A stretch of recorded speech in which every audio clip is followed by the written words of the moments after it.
Lars, the way you won last night, what can that do for a team? You always talk about the benefits of a win, but to win one like that with that kind of fun and that kind of excitement around it. Well, there's great energy. I mean, it wasn't a perfect game. Corpy was excellent. I mean, he made a lot of big saves. The third was much better, much cleaner for us as far as what we gave up. You know you're going to, when you play teams like that, they're going to generate.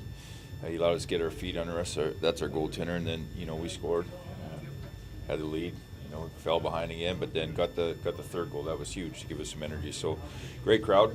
I think the guys fed off that great energy, and hopefully can carry it over into tonight. How much do you feed off Kirill Marchenko? Just the energy he brings. You talked about that a little bit last night. Yeah, well, young guys got to do it again, right? You get to celebrate last night, but there's another one here tonight. So, hopefully he can just keep doing what he's doing. And what I like, the 3 goals are great, but the pace he played at last night, that's the best pace I've seen him play at. And the encouraging part, that's against a really fast team, and they check really hard. So, hopefully that's the step, you know what I mean? And it's going to fluctuate. We understand that. But to see him play at that pace and do what he does and play that kind of confidence, 8 shots on goal, that type of thing, that was a heck of a game for him. What's your lineup look like tonight? Any changes? Everything's the same except for the goalie, Elvis Wood. You looked for a little bit more of a physical game last night, I believe. I mean, that's what we led to believe after the practice 2 days ago. Did you get that last night, or does it need to go to an even higher level? It's not about physical, it's competing, okay. Right? And the 2 games prior, we had good first periods, but then we went away for the next 2. So you have to bring that competitiveness for 60 minutes plus. It's what it took last night. So again, in learning how consistent that is and what that looks like, and you got to do it on the road, and you got to do it every single night to be in these games. So it was a small step. I saw it, and we're gonna have to bring it again tonight against a really good lineup. We saw some accountability last night with that second power play unit starting that. I think it was the last power play. Second last one, yeah. Yeah, well, it's not accountability. They're rolling, right? I mean, the other group, they give up some odd man rushes. It makes the decision easy. They go out and score, and then they go out and score again. So it's not rocket science to figure that out. It doesn't matter who it is. If they're doing the job, they get to go.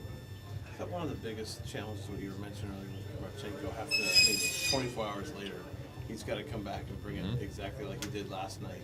And that you have a young team, so that applies to the whole team. Is that one of the bigger challenges for young guys? There's not a whole lot of time to enjoy success at this level. Yeah, when you have this much youth in your lineup, we said this countless times. Like, we have 9 NHL regulars out, right, who have been through it and understand that back-to-back's the grind of it. With youth, you hope you get energy, quick recovery and all that stuff. But you have to manage it, right? You have to dig deep. You have to bring that same energy you brought. We're playing a rested team, so they're going to have that energy. They got guys coming in the lineup. They're going to have that energy. So how do you manage that? And it has to be. That's the consistency. There can't be a big drop off from there, and you got to go through it. So we'll see how he does tonight. But even up there in Blankenburg at all, is he getting pretty close? Or? Day to day, yeah. He's still, yeah. I wanted to ask about Kirill. You started with him in Cleveland this year, and probably a guy you didn't know a ton about when he got here, but just how quick did you kind of learn about his first personality? Because he's a guy that seems to light up a room. Yeah, I think I kind of figured out the day I met him.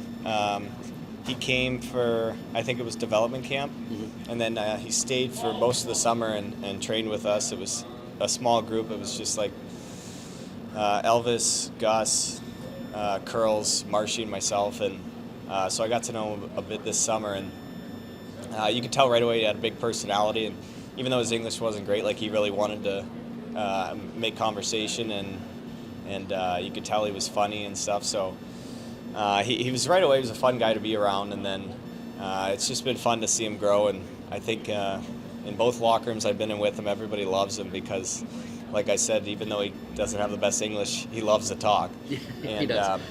And he's he's a very nice guy. He's very down to earth and humble, and it's a guy you can respect and root for very easily. Yeah. Does his enthusiasm kind of spread too? Because it seems like he's always bringing energy. He always has a smile on his face. I would have to imagine in a locker room that goes a long way. Yeah, definitely. I mean, it's fun to see him every morning, and we had a running joke a couple weeks ago. We were doing power play practice, and Marshy passed the puck, and somebody yelled at him, like, "Don't pass that, you shoot that if you get that." And he just heard no pass, and so now he just keeps saying no pass, and so it worked out yesterday. Yeah, I saw that on Instagram. So it's like just to Yeah. kind of run. But I mean, with a guy with that shot, I mean, you probably want him to shoot. Right, to imagine. right, no pass. Yeah, yeah. When you've kind of gotten to watch him, you've seen him, in power plays, you've seen him load up that shot. He's got, I think, 16 goals here in North America this year.